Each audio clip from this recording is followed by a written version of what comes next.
Why, hello, Brandon. Hello, Kat. Hello, Mr. King. Welcome to the cafe.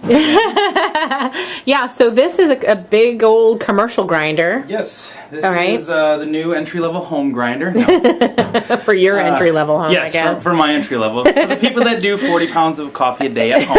Exactly. This is your entry-level machine. Got it. No, we are doing a commercial bulk coffee grinder. So we're actually getting on the drip coffee side.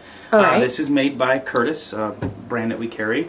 This is called the Curtis GSG 3BLK because they really wanted to make it long for the invoices. Basically, and I never understand it, they call it 3BLK because it stands for 3-pound hopper, but the hopper hole is actually about 2.5 pounds. We just kind of round it up. And it's BLK because it's black? BLK because it's black. They do make it in a red as well. Oh, fancy. That would change the SKU to RED. Got it. 3. So it's a very simple machine, actually. This is what you typically see at most of your coffee shops. A lot of people are going to be familiar inside the grocery store. You're going to see this in that coffee aisle. There's not a lot to it. It is a bulk coffee grinder. It's designed to grind a lot of coffee, basically. Pound of coffee every 30 seconds. Wow. So it's very, very fast. Not a lot of options as far as where you're going because it's mainly designed for drip, but we go all the way to French press off to the coarse side. Goes to what's called an espresso grind on the right side, but it's not, it does do espresso, but it'd almost be like having a one-step espresso grinder. So not a lot of options there. You really wouldn't go that far. So in your espresso, it would work for maybe like a pressurized portafilter? Pressurized. A lot of places will use these for like a decaf because they do 1 decaf a day. So they'll use it. It's good enough. It gets by. Okay. Primarily though, Chemexes, you're going to use it. Again, French presses. It's very easy. It's just a nice little turn. Okay. So that's why you see it a lot of cafes. Very easy, very quick. It's start and stop basically, but it does have a little hidden safety that's behind there. So if I hit it right now, nothing happens. Okay. Hit it now, it starts running. Okay. And so you have to have a basket up in there. You have to have something. Okay. Your finger, your basket, or something along those lines. Or a bag if you were doing that kind of thing. Yep. And that's primarily why you see that. So you can actually take the bag, if I can open one. And you can actually stick it right underneath it, like so. I see. So. And now it's engaged, and so now when you hit the start. Now is my start and stop, it's just as long as I go, right? It just goes there's no timing on it. Again, it's a bulk, so you could throw 2.5 pounds inside of here, put something underneath it. It's just going to keep running. Until it's done. You can see right now, no beans are inside of it. It's just like running and running and running. I'm not that tall. We have no clue what's going to be on the video right now. Do you know what kind of burrs are in there? They are flat burrs. Okay. They last forever. They're actually good for 40,000 pounds of coffee. Wow. I want to say it's 83 millimeter. It might be 84 millimeter. No. Right around there. So, yeah. And they're stainless steel, metal? They are stainless steel, yep. Okay. They're right through here. If I were to actually take off these screws, pull this off, that's where the burrs are. So they're about that wide behind there. Very easy to service. So and so are they face like this versus horizontal? They're vertical. Wow. When you start getting into bulk, so we're doing lots of stuff, we really got to keep that heat out. Okay. When you take those flat burrs and go flat with them like an espresso grinder, it has to throw that coffee out. Whereas here it's a gravity fed. Okay. So we're really trying to keep up with the flow rate, a consistent flow rate straight down. Okay. Which is why you'll see those burrs stand straight up and down. So got it. Hits comes right down. We don't have to run a huge RPM to actually make that happen.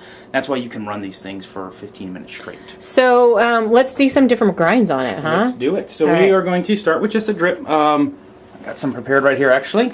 So the way you would see it basically in a cafe setting, this is how you do it. We've got 3.2 ounces of beans labeled out. Okay. I'm going to take it, I'm going to dump it, and I'm going to do it the way I like to do it. So you can stick this right inside there.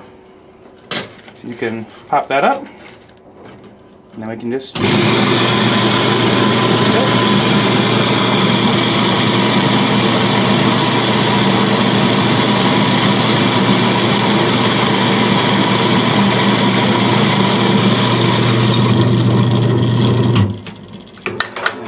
tap it. I could probably be a little less gentle with that. All right. But that's it. So then you're there. I got a little grinds behind there. Okay. I don't do this often. What? And you would be able to slide it right in. And you're good to go. Yep. So that was kind of in between the fine and auto. Yep. I went a little more to the fine side there. On that one, I probably could back it off. Not to get too much into it, but I do a pulse brew on there, so it can actually be a little more fine.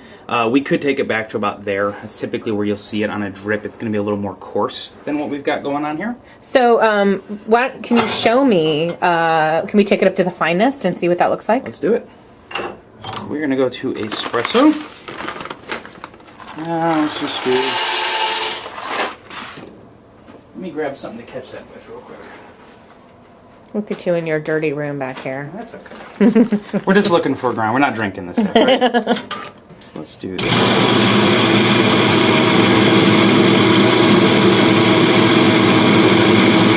Probably a little much.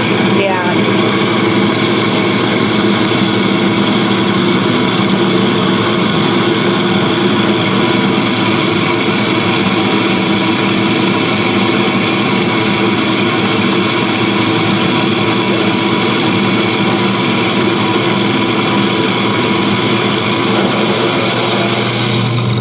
Wow. That was more than I thought when I poured it in.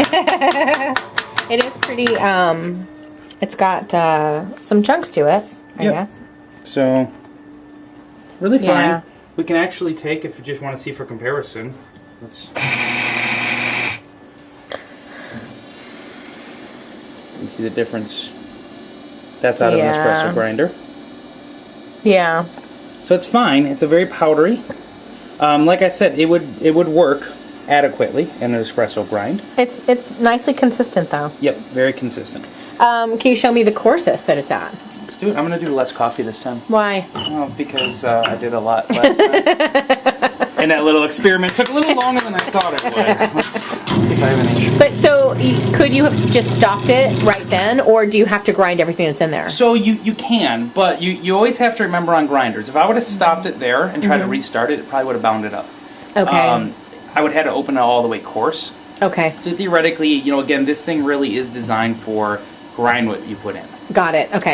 So you're not letting the hopper hang out. You're not putting a bunch of coffee in the hopper. Yeah. In a real setting, you're not going to do what I did, unmeasured pouring, because you have no clue how many ounces, how many grams that actually is. Okay. I just did that for fun. Woohoo! So let's do coarse, and I'm going to do less this time.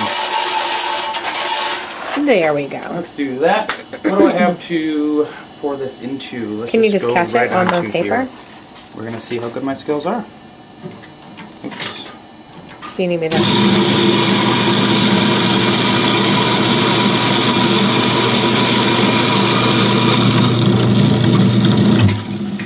And you always want to, in a setting, we'd run a little bit through because you can kind of see some of that fine, which was still hanging out there at the bottom. So I'll just eliminate that side there, but we can see the coarse. And it's fairly consistent for being so coarse. I'll give it that. Kat agrees. That's what everybody's looking for, right? That is a seal right there. That's what Brandon's always looking for, my approval. I always try so hard, but it never comes. I know. I got to keep you working for it. It's okay. So the nice part, though, is that it's very easily adjustable. Okay. All this is basically, it's a little hidden thing that's just turning effectively. See that nut right there? Yeah. That's actually all we're turning. Oh, okay. So if I wasn't happy, let's say I wanted to go more coarse than that, if you get the camera underneath, you can see there's these two little screws right underneath there. There's one on that side, one over here. Oh, and you could tweak it even more. I could just loosen that, and then I can turn this nut to wherever I wanted to. So if I wanted to go more coarse than this, I can. All I'd have to do is loosen, turn, go. But you can't do that for the fine side? I could go more fine than that as well. Okay. There is a limitation, of course, once they're sticking touching. together. Theoretically, where I set this, I calibrated it, so if I went just a little further, they would actually be touching each other. Okay. So I don't have much more fine to go. Coarseness, though, I have a lot more to go if I wanted to. But it is set so that, because again, you want to keep it so these numbers actually mean something. Yeah. Auto drip, that's the reason that we set it to burrs touching right here, that is where we normally get an auto drip. I see. If I were to open it up and make it more coarse, that would then almost be a French press. Yeah.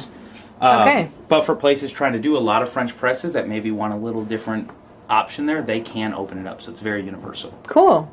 All right, the Curtis GSG 3BLK. 3BLK. Woo! It's a 120 machine, does not come in 220. Okay. So regular plug. Easy to use. Easy, simple, lasts forever. All right. For a very long time. Thank you, Brandon. Thanks, Kat.